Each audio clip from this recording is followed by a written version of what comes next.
China का एक belt and road initiative BRI project है, क्या है इसके बारे में कुछ बताएंगे? जी सर। आपके पिताजी किसान हैं। Yes sir. यदि आप सेलेक्ट होते हैं यस तो सर। आप खेती में क्या क्या सुधार करना चाहिएगा अपने क्षेत्र में? ये बताइए, राजनीति जब लड़खड़ाती है तो साहित्य उसे थाम लेता है। जी सर। ये कथन किसका है?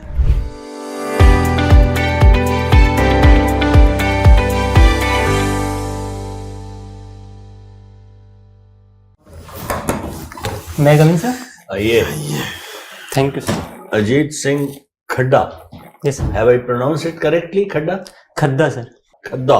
Yes sir. बैठिए, तशरीफ रखिए। Please make yourself comfortable. Thank you sir. आराम से बैठिए, इत्मीनान से। तो खड्डा साहब बताइए, आप क्रिकेट के शौकीन हैं? Yes sir. क्रिकेट खेलते भी हैं? सर स्कूल टाइम पे काफ़ी खेला है, उसके बाद उसके बाद नहीं खेला? उसके बाद उतना नहीं खेल पाया। हाँ, लेकिन इंटरेस्ट तो है। Yes sir. ये जो मैचेस वैचेस चलते हैं Yes, इनमें इंटरेस्ट रखते हैं? Yes sir. आजकल कौन कौन से मैचेस चल रहे हैं? जी सर। आजकल कौन कौन से चल रहा है? जी सर, अभी तो इंडिया का ऑस्ट्रेलिया के साथ हो रहा है, किसके सीरीज हो साथ? रही है। India Australia, India England series, हाँ हाँ। जो टेस्ट सीरीज चल रही है। अच्छा। और ऑस्ट्रेलिया और वेस्ट इंडीज की जो टेस्ट सीरीज चल रही है, हाँ, वो चल रही है सर। हमारा नेशनल टीम भी कहीं खेल रहा है?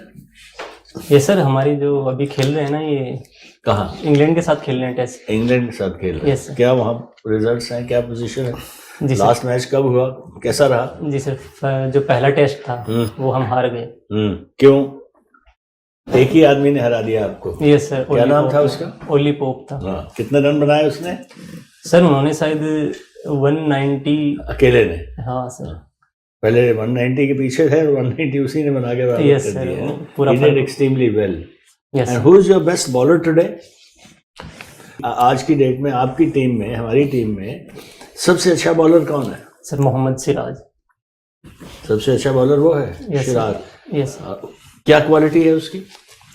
सर वो चाहे T20 वनडे सीरीज हो या टेस्ट सीरीज हो, दोनों में अच्छे विकेट लेते हैं और उनकी जो पेस है वो मुझे पसंद है। और व्हाट अबाउट बुमराह? जी सर, उनका सर तो फिटनेस का रहता है थोड़ा, कि वो इंजर्ड हो जाते हैं, तो वो कंसिस्टेंटली नहीं खेले इतने।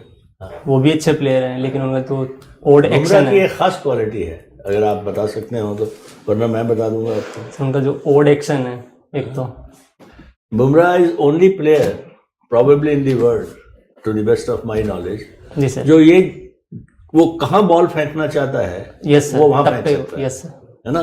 चाहे बाउंसर हो, चाहे यॉर्कर, क्या उसको बोलते हैं जो विकेट के ऊपर गिरता है, what do you call that? बिल्कुल जाके गिरता है, यॉर्कर, यॉर्कर, और any for that matter. Yes sir. And he is the only player in the world, they say आमतौर पर जो बैट्समैन है वो देखता रहता है बॉलर की तरफ कि वो कैसे फेंकेगा। ये ऐसा बॉलर है, वो उसकी तरफ देखता रहता है वो क्या करेगा और उस हिसाब से बॉल फेंकता है। ये उसकी क्वालिटी है। जी सर, परफेक्शन है उनमें। मुझे सुना है मैंने, ये ठीक है क्या? हाँ सर, परफेक्शन है उनमें। वो उसमें है। ऐसा माना जाता है कि 6 बॉल भी यॉर्कर फेंक सकते हैं वो। अच्छा, हाँ, इतनी परफेक्शन है उनमें। Yes, that's right. और दूसरी कौन सी गेम खेलते हैं आप? सर जनरली गांव में होता हूँ मैं, तो जैसे चरबर हुआ एक जो खेल होता है। अभी आप अजमेर में रह रहे हैं ना? जयपुर में रह रहे हैं? जयपुर सर। जयपुर में रह रहे हैं जी सर। या उसके आगे कोई एक और जगह है, वहीं रह रहे हैं?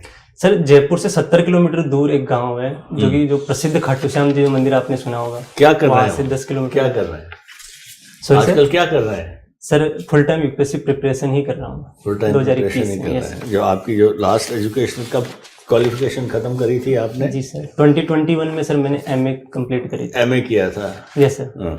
एमए इन Hindi literature sir. Hindi literature? Yes sir. और अभी सब्जेक्ट भी आपका हिंदी लिटरेचर था? जी सर। कि मैं तो हिंदी लिटरेचर के बारे में जानता नहीं हूँ और मेरे ब्रदर्स आपसे पूछेंगे। मुझे तो आप ये बताइए कि आपने आज का अखबार पढ़ा? जी सर। पढ़ा? जी कौन सा अखबार पढ़ते हैं? सर दैनिक भास्कर और इंडियन एक्सप्रेस पढ़ रहा हूँ आजकल। तो कोई ऐसी मुझे एक खबर बताइए जो आपको सबसे स्ट्राइकिंग लगी हो और आपको लगे कि ये बड़ी इंपॉर्टेंट न्यूज़ है, कोई भी एक बताइए। जी सर। किसी भी न्यूज़पेपर की बताइए, दोनों में से, हिंदी या सर एक इंग्लिश। तो जो आईसीजे का वर्डिक्ट आया है, हाँ हाँ, तो उसके ऊपर मैं मानूंगा। चलो वो भी है। और कोई? जी सर। सर एक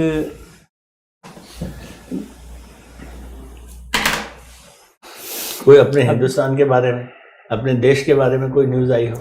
जी सर। सर प्रधानमंत्री मोदी जी जो महात्मा गांधी जी की जो पुण्यतिथि है हाँ उसके ऊपर वो पुष्प अर्पित करते हुए उनकी एक फोटो आई थी दैनिक भास्कर में। हाँ, जी सर। उन्होंने एक वक्तव्य दिया है बड़ा इम्पोर्टेंट किसी बात के ऊपर, आज की अखबार में था या कल की अखबार में था, एनीवे आपको याद नहीं होगा, कोई बात नहीं। आपने इंटरनेशनल कोर्ट ऑफ जस्टिस की बात की, जी सर। उसी की बात कर रहे हैं? Yes sir. क्या वर्डिक्ट दिया उन्होंने?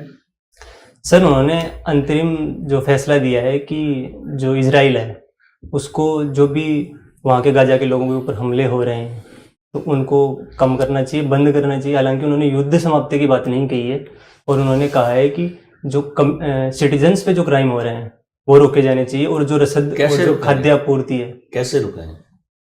जी आप बताइए कैसे रुकेंगे? आपके विचार में क्या करना चाहिए जो वो रुकेंगे? ऐसे जो अटैक हो रहे हैं वो कैसे रुकेंगे?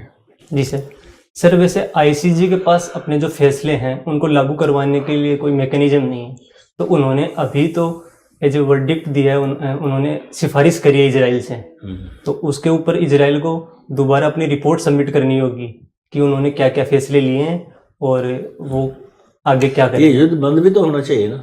जी सर बिल्कुल, ये होना बंद होना चाहिए। इसका हल क्या है, क्या सोल्यूशन है इसका ताकि बंद हो जाए? ये तो जी चलते जाएगा, 4-5 महीने हो गए चलते जाएगा, तो युद्ध की कभी ना कभी तो समाप्ति होती ही है ना। चाहे कैसा भी युद्ध हो कभी ना कभी तो समाप्त होगा। बिल्कुल। कैसे समाप्त होगा, क्या हल है इसका? सर इसका जो हल है जैसा कि हमारे जो विदेश मंत्री एस जयशंकर जी बताए हैं कि डायलॉग और डिप्लोमेसी है, उसी से इसका सर रास्ता निकल सकता है, वरना ये जो कॉन्फ्लिक्ट है वो एंडलेस है, वो चलती रहेगी और इससे जो ह्यूमैनिटेरियन लॉस है वो बढ़ते रहेंगे। नहीं तो ठीक है, डिप्लोमेसी से कैसे होगा? डायलॉग और डिप्लोमेसी से क्या हल निकलेगा? आप बताइए। चलिए, आप एक समझदार प्रूडेंट व्यक्ति हैं, पढ़े लिखे हैं, जी इस देश के क्या उसको बोलते हैं, प्रबुद्ध नागरिक हैं। जी सर। आप बताइए आपके विचार से क्या हल है इसका? जी सर। इस युद्ध का क्या हल है? जी सर। सर जो यूएन बॉडीज हैं उनको सबको प्रेशराइज करना चाहिए इजराइल को कि जो भी सिटीजन्स पे हमले हो रहे हैं वो नहीं होने चाहिए। पिन पॉइंट अगर जैसे हमने बालाकोट में स्ट्राइक करी, ऐसे कुछ किया जा सकता है जो हमास के आतंकवादियों को पकड़ने के लिए, वो अलाउ है। लेकिन सर किसी भी कीमत पर जो सिटीजन्स पे हमला किया जा रहा है वो सर मेरे हिसाब से वो collateral damage. Alright, thank you. Thank you sir.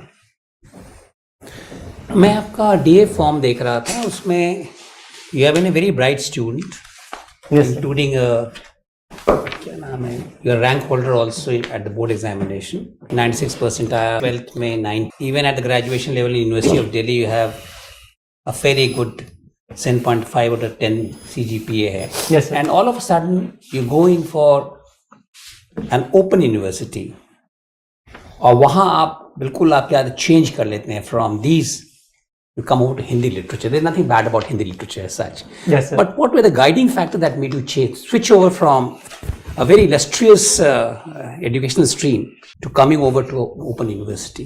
क्या दिया था इसमें? Yes sir. सर पहले तो ओपन यूनिवर्सिटी के ऊपर मैं आना चाहूँगा। तो सर मेरा एक गोल, जब मैं दिल्ली आया था तो मेरा एक सपना था कि मैं IAS की तैयारी करूँ और इस एग्ज़ाम को मैं क्लियर करूँ। तो सर अगर मैं दिल्ली यूनिवर्सिटी से ही करता पीजी तो मुझे फुल टाइम ज्वाइन करना पड़ता, तो मुझे लग रहा था कि मैं पूरा टाइम नहीं दे पाऊंगा यूपीएससी की प्रिपरेशन को।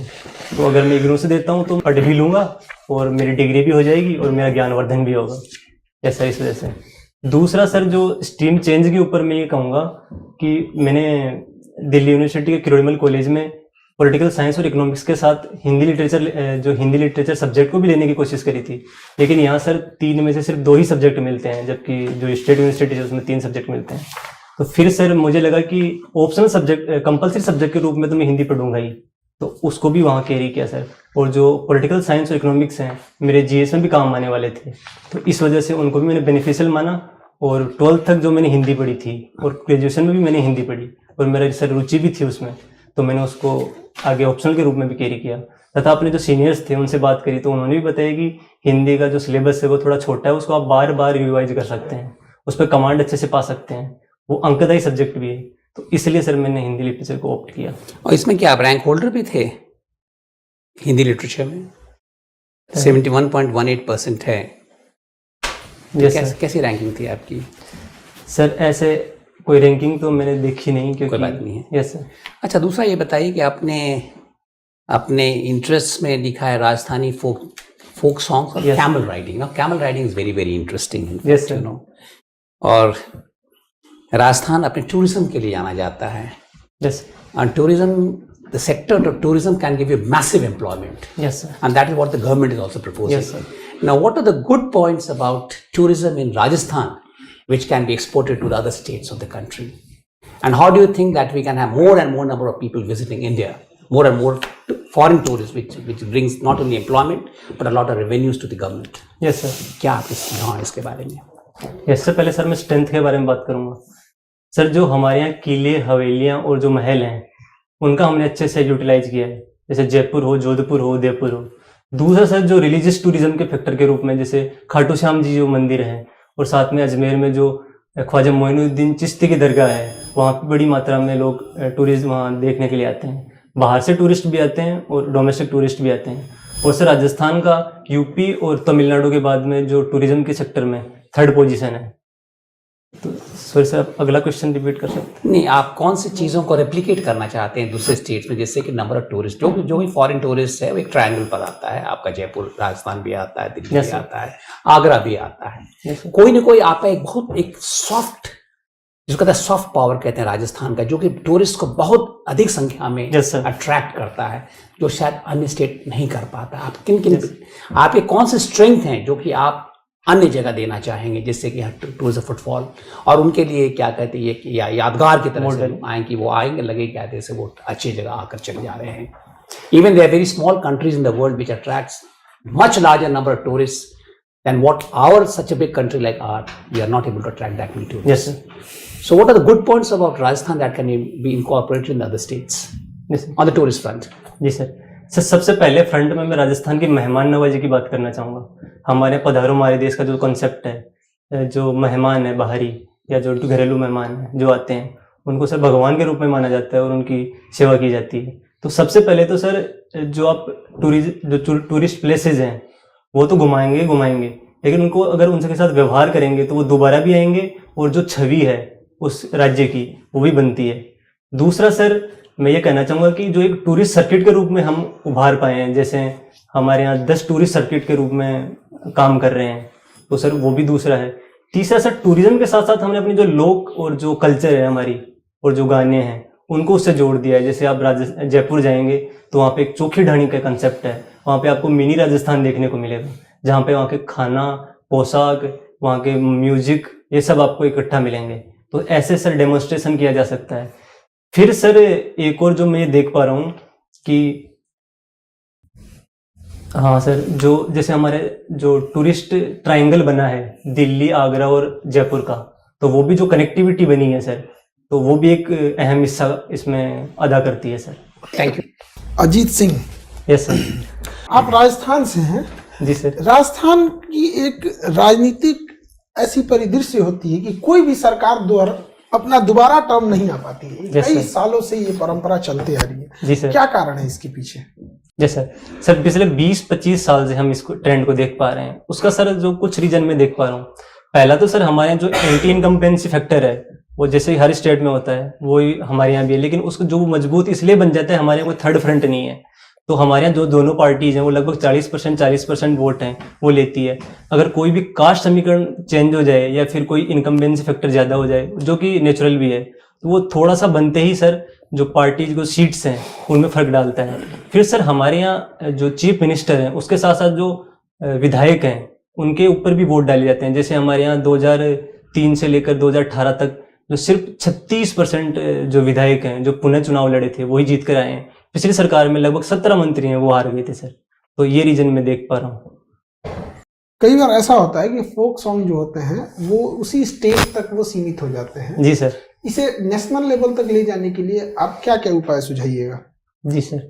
सर जैसा कि कुछ मूवीज में राजस्थानी सॉन्ग्स हैं वो हिंदी मूवीज में भी आए हैं, उनका थोड़ा मॉडिफिकेशन रूप करके। जैसे आपने बन्ना बागा में झूला गालिया ऐसा कुछ सॉन्ग सुना होगा, या फिर तखत चढ़ायो हीर जो हाईवे मूवी थी उसमें था, तो इनके थ्रू बढ़ सकता है।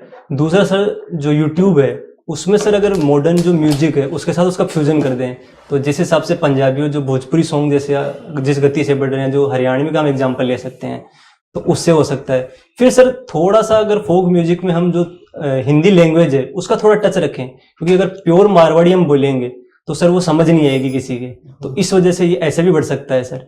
फिर सर सरकार के द्वारा भी इसको प्रोत्साहन दिया जा सकता है, जैसे कि हमारी राजस्थान सरकार के द्वारा लोक कलाकार प्रोत्साहन योजना शुरू की गई थी, तो सर इसमें भी बेनिफिट्स भी दिए गए थे।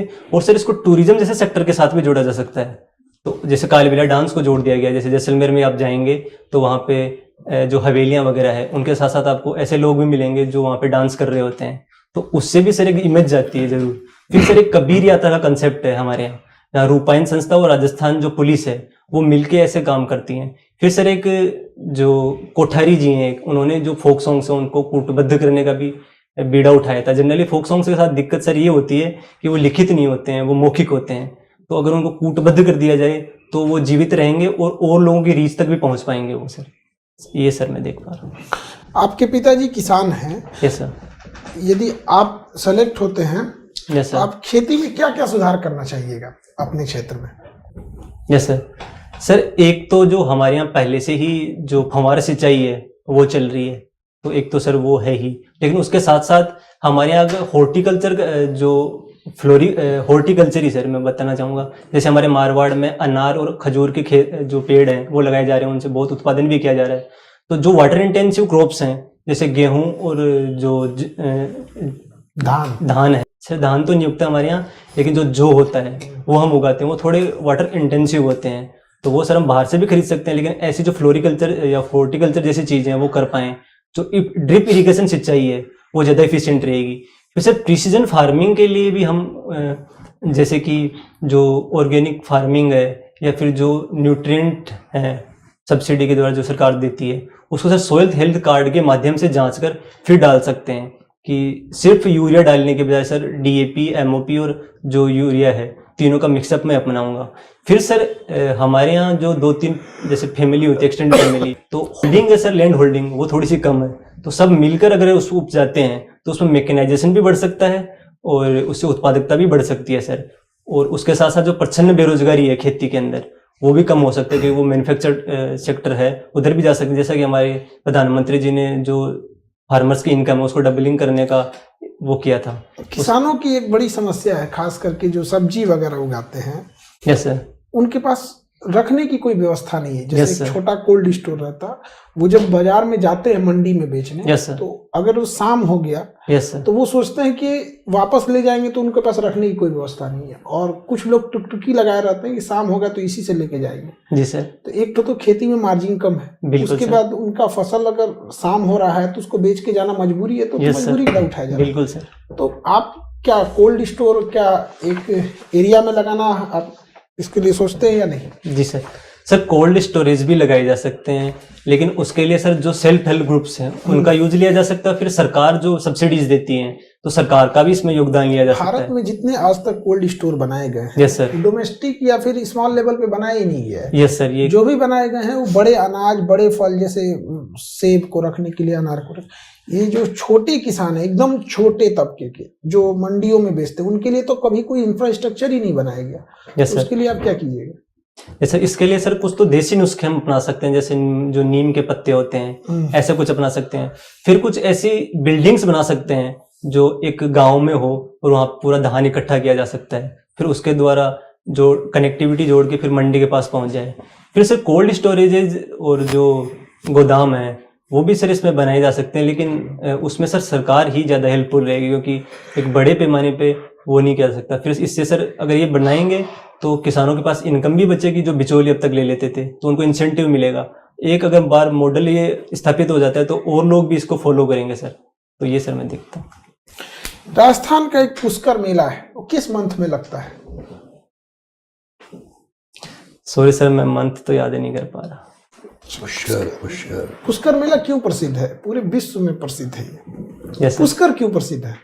जी सर, सर पुष्कर में एक तो ब्रह्मा जी का जो मंदिर है, ठीक है, फिर सर पुष्कर का जो पशु मेला है वो लगता है, वहां से टूरिस्ट जो बहुत विदेशी लोग भी वहां पे देखने को आते हैं। फिर सर जो अजमेर एरिया है जहाँ पे ये पड़ता है, तो वहां पे थोड़ा डेजर्ट इलाका है, तो वो भी उसकी फीलिंग लेने के लिए लोग आते हैं वहाँ पे। फिर वहाँ पे सर जो नहाने का एक कुंड है, पवित्र कुंड, उसके लिए भी सर वहाँ पे लोग आते हैं। आप इग्नू से पढ़ाई की हैं। इग्नू एक ओपन यूनिवर्सिटी है। जी सर। क्या होता है ये ओपन यूनिवर्सिटी और डीम्ड यूनिवर्सिटी, क्या अंतर होते हैं, कुछ बताएंगे? जी सर।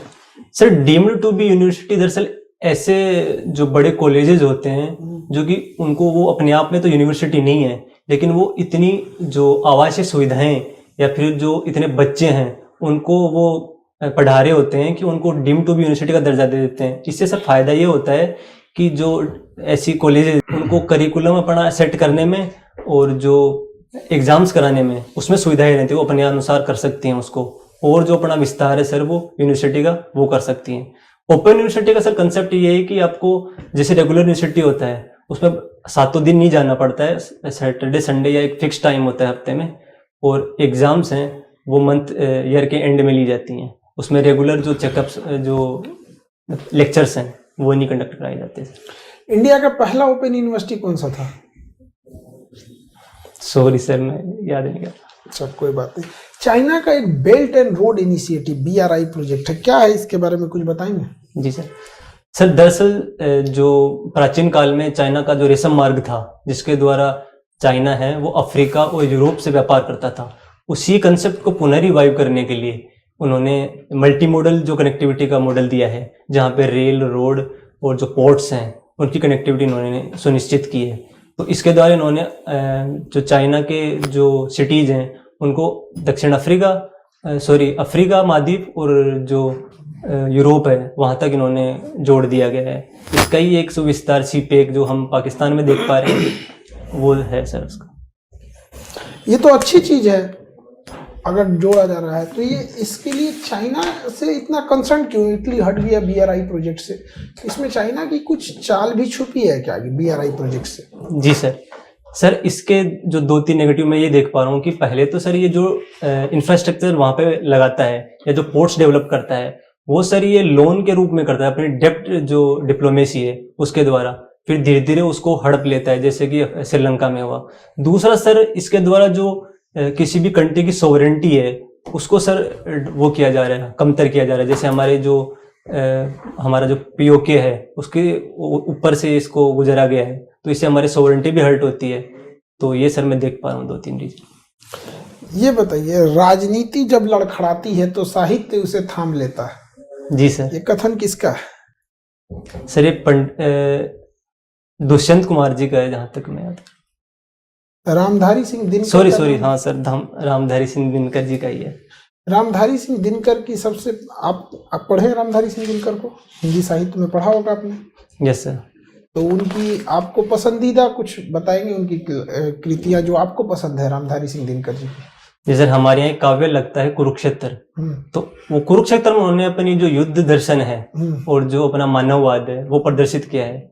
तो उन्होंने सर उनकी कुरुक्षेत्र की विशेष बात ये मानी जाती है कि अपने हक के लिए आदमी को हिंसा का सहारा भी लेना पड़ सकता है, वो उन्हें अलग बनाती है। जैसे सर एक बीच में एक संदर्भ आता है कि छीनता है स्वत्व को तो तू तप और त्याग से काम ले, पुण्य है विच्छिन्न कर देना, बढ़ रहा तेरी तरफ जो हाथ है। ऐसे करके कि अगर तेरा कोई छीन रहा है तो अपने आप हाथ पे हाथ धरे रहकर मत बैठो, उसको उसका हाथ काट के अपना हक ले लो। चलिए बढ़िया। फणेश्वर नाथ रेणु का नाम सुना आपने? Yes sir. कहाँ के हैं सर? ये बिहार के रहने वाले थे। इनकी रचना? सर मेलांचल एक जो उपन्यास है वो हमारे उसमें लगता है साहित्य में। Very good sir, thank you. आपने जिक्र किया थोड़ी सी इश्यूज हैं जैसे कि विमेन का, सोशल इश्यूज और बच्चों का वगैरह वगैरह। तो आप जब इस पोजीशन में आएंगे कि वहाँ पे कुछ इन्फ्लुएंस कर पाए, कुछ कर पाए, तो सबसे पहले अपोजिशन होगा, प्रॉब्लम्स भी आएंगी। Yes sir. किसी भी सिस्टम को चेंज करना कोई आसान नहीं है। आप अपने आप को कैसे स्ट्रेंथन करेंगे अंदर से? आपका जो लॉ सिस्टम है, बाकी सब चीज़ें हैं, सपोर्ट है, वो ठीक, अपने आप को एज अ ह्यूमन बीइंग कैसे आप एनहांस करेंगे from your inner side? Yes sir. Sir किन जैसे प्रैक्टिसेस को इस्तेमाल करेंगे या टेक्निक्स को इस्तेमाल करेंगे जिनकी वजह से आप अपना इनर को मजबूत कर पाएं, ताकि you are able to face the situation, people and improve the social front? जी सर जैसे ही मैं एडमिनिस्ट्रेटिव सर्विसेज में आऊँगा तो मैं संविधान की शपथ लेता हूँ, तो जो संवैधानिक मूल्य है समानता स्वतंत्रता का, तो मुझे ये तो पता है कि मैं उनसे कमिटेड हूँ। फिर सर एक प्रोग्रेसिव सोच के रूप में मैं ये देखता हूँ कि जो प्रथाएं थी या जो कुरीतियां थी जो हमारे समाज का हिस्सा बन चुकी थी प्राचीन समाज का, तो एक सभ्य समाज के लिए भी आवश्यक है कि जो प्रथाएं अप्रचलित हो चुकी है उनको छोड़ दिया जाना चाहिए। तो सर मैं वो भी करूंगा। और सर इसकी शुरुआत में सर अपने व्यक्तिगत जीवन से करूंगा कि मेरे परिवार में या मेरे जो नजदीकी सगे संबंधी हैं, अगर वहां पे कहीं पे ऐसा होता है तो मैं उनको रोकूंगा, और अगर फिर भी वो ऐसा करते हैं तो सर मैं वहाँ बिल्कुल इन्वॉल्व नहीं होऊंगा उन एक्टिविटीज में, तो मैं प्रेजेंस करूंगा अपने समाज में।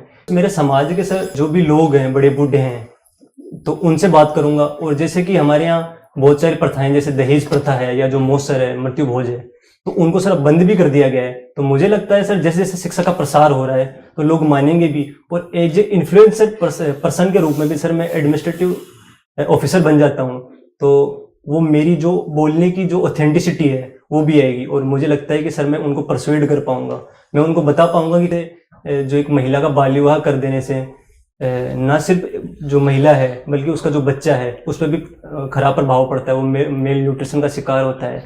एक महिला को अगर शिक्षित कर दिया जाए तो 2 परिवार शिक्षित होते हैं। ये सब सर मैं बताऊंगा लोगों को। नहीं, वो सब ठीक है, ये बाहरी स्टेप्स है कि आप इन एक्शंस को लेंगे जिसकी बदौलत ये प्रॉब्लम मिटिगेट हो सकती है। Yes sir, to level. लेकिन जो आपकी जो प्रॉब्लम होगी खुद के ऊपर, बिकॉज ऑपोजिशन इतना होगा, यस सर, कुछ ऐसे एलिमेंट्स होंगे जो एथिकल नहीं होंगे, यस सर, आपके ऊपर दबाव आएगा, यस सर, आप कैसे सहन करते हैं, कैसे आप अपने आप को बढ़ाते हैं, अंदर से कैसे बढ़ाते हैं, inner strength of a human being कैसे बढ़ाते हैं, मेरा सवाल हुआ। Yes sir. सर इसको तो सर मैं ऐसे देखूंगा कि सर मैं जीरो टॉलरेंस की पॉलिसी अपनाऊंगा इस मामले में, कि इस मामले में पहले तो मैं प्यार से बात करूंगा सर। वो तो आपने कह दिया कि मैं उनको ठीक कैसे करूंगा, यस सर। अपने आप को कैसे बढ़ाओगे, मेरा सवाल तो ये।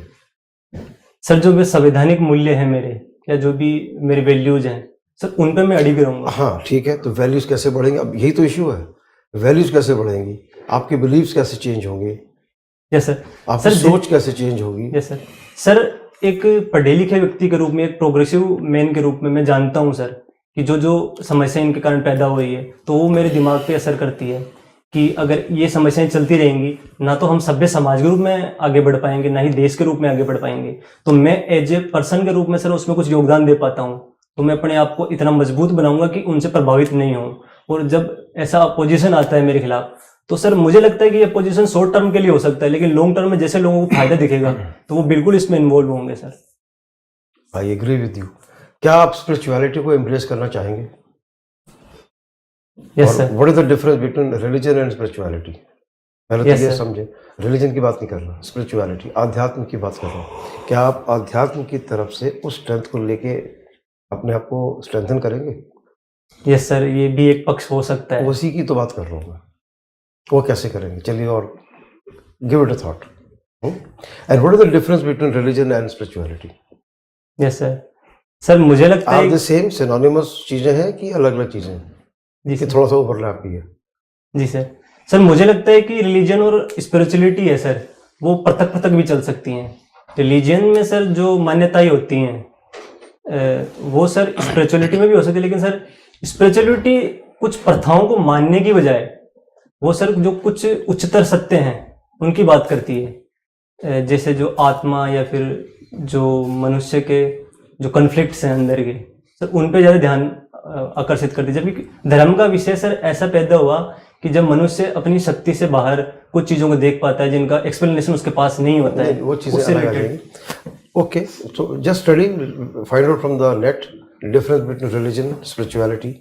जी sir. What are the techniques in spirituality which you can adopt so that you can strengthen your inner self? Yes sir, When you strengthen your inner, the outer will improve. Yes sir, You will be able to do things with greater efficiency. आप आराम से चीज़ों को कर पाएंगे, समझा पाएंगे और रिजल्ट अचीव कर पाएंगे। जी sir. Give it a thought. Yes sir, जैसे सर मैं इसका जो अर्थ समझ पा रहा हूँ, जो योग और जो विपासना जैसी पद्धतियां हैं जिसके द्वारा आदमी अपने आप को काम रख सकता है, और जो सर एक स्थिति प्रज्ञा का एक कंसेप्ट आता है, गीता में भी आता है निष्काम कर्म या स्थिति प्रज्ञा, तो उसमें सर ये होता है कि अपने आप को ऐसी सिचुएशन से बहुत ज़्यादा प्रभावित ना होने दें, खुशी की स्थिति में बहुत ज़्यादा खुश ना हो और दुख की स्थिति में एकदम से मारा पीटी ना अभी हो। आप थोड़ा सा उस अलाइनमेंट में आ रहे हैं जो मेरा प्रश्न था। ठीक है, I understood. Give it a thought और थोड़ा सा उसको स्टडी करें जी sir. From not from the examination point of view but for self development. जी सर, देखूंगा सर मैं इसे। राइट। Thank you sir. आपका हमने देखा ये ऑप्शन सर्विस का IFS को 5 पर रखा है आपने, यस सर। क्यों? सर इसका एक होम रीजन, सिकनेस, जी होम सर। सिकनेस। नहीं सर, हाँ सर, कुछ ये भी एक फैक्टर हो सकता है क्योंकि सर मैं गांव में ही रहा हूँ और मुझे जो पब्लिक टच वाले जो काम है वो अधिक आकर्षित करते हैं। अगर मुझे मौका मिलता है तो सर मैं IFS में भी सर्व करूंगा, लेकिन जब एक प्रायोरिटी भरने की बात थी तो मैंने इसको सर 5वें पे रखा।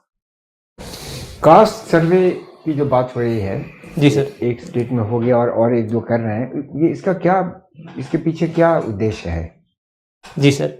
सर इसके पीछे उद्देश्य ये है कि हमारे जो पहले के जो कास्ट सर्वे के जो आंकड़े हैं वो बहुत प्राचीन है और जो रिजर्वेशन कास्ट बेसिस पे मिला हुआ है वो सर उसको प्रासंगिक करने की बात है, क्योंकि कुछ जो कम्युनिटीज हैं वो इसका लाभ ले चुकी है। उसका जो पूरा लाभ पूरे OBC वर्ग तक वो सर सीमित उसके उस तक प्रसारित नहीं हो पाया है। तो इस उद्देश्य से वहाँ पे कास्ट सर्वे किया गया है कि सबको हक है, वो प्रतिनिधित्व है वो मिले। वो तो है, लेकिन caste within the caste also, backward Yes, sir. Caste है जो भी, वहाँ भी तो इकोनॉमिक क्राइटेरिया एक हो सकता है। कुछ लोगों को, जैसा आप कह रहे हैं, फायदा मिल चुका है, कुछ को बिल्कुल नहीं कुछ मिल रहा है, तो वहाँ भी तो एक क्राइटेरिया बन सकता है ना EBC का। ये सर OBC में ऑलरेडी क्रीमी लेयर का कंसेप्ट लागू हो चुका है, जहाँ पे 8 लाख से कम इनकम जिनकी है वो ही उसका फायदा ले रहे हैं, उसके बाद वाले हैं वो फायदा नहीं ले रहे हैं। और जी सर। बाकी सब कम्युनिटीज में आपके ST SC वहाँ पे सर SC ST में अभी क्रीमी लेयर का कंसेप्ट नहीं लागू किया गया। उसके पीछे का रीजन ये दिया गया है सर कि जो SC ST का जो पिछड़ापन है सर वो सर आर्थिक से ज्यादा सामाजिक है सर। सामाजिक, ठीक है, ओके ओके। ये संगीत की बात हो रही थी, जी सर। तो जो फोक सॉन्ग्स राजस्थान में है, आप नेशनल फोक सॉन्ग्स और जगह का कहीं देखेंगे तो वो किसी particular time of the year, Yes, किसी sir. ऋतु से उससे जुड़े हुए हैं। Yes, sir. ऐसा राजस्थान में कुछ है क्या? जैसे यहाँ आप देखेंगे अगर चैती है तो अप्रैल के महीने में गाया, तो ऐसा कुछ राजस्थान में कुछ सीजन से जुड़ा हुआ कुछ संगीत भी है? सर त्योहारों से, और जैसे फसल काटने हैं या कोई पति है बाहर चला जाता है तो उसके संबंध में, जैसे कुर्जा है सर, तो हर एक फोक सॉन्ग सर जो वहाँ की स्थानिक कल्चर है उसको डिनोट करते हैं, तो उसके जो जरूरत है उसके हिसाब से सर हर एक राज्य में अलग अलग हो सकते हैं। लेकिन फिर भी सर जो ऐसे कंसेप्ट हैं जैसे कि विरह का हो गया, या फिर कोई पति बाहर प्रवास चला जा रहा है वो हो गया, जैसे होली के ऊपर चंग है, तो सर ये अलग अलग तो होते ही हैं सर। ओके। तिलोनिया का नाम सुना है आपने? तिलोनिया अजमेर में है, अजमेर के पास है। सॉरी सर मैं याद नहीं कर पा रहा। डेजर्ट फेस्टिवल कब होता है आपके यहाँ? सर डेट तकरीबन महीना बता दीजिए। सॉरी सर मैं याद नहीं कर उसका डेजर्ट उसका Yes. होता नहीं है कोई डेट फिक्स, क्योंकि वो उसको सन से और मून से उसको गवर्न होता है, वो उसका कोई डेट फिक्स नहीं होता है। Thank you, sir. मैं एक दो और छोटा मोटा क्वेश्चन, राष्ट्र हमारी केंद्र का भाषा नीति क्या है? Yes sir. सर जैसा कि संविधान में भी वर्णित है, हमारे जो 22 भाषाएं हैं उनको राष्ट्रीय भाषाओं का दर्जा दिया गया है सर।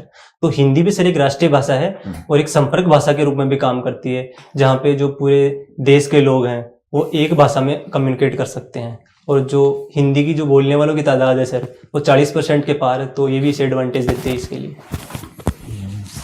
आखिरी प्रश्न ये बताइए कि आपको लगता है कि हिंदी में इतनी क्षमता है कि वो विश्व का एक वो बन पाए, मैंने एक संपर्क भाषा बन सकती है? ऐसा है हिंदी में वो ग्रिट?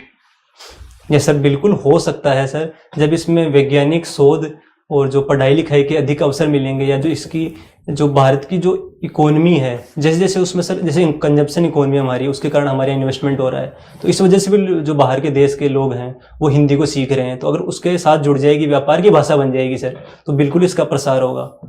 तो ये मानता हूँ सर।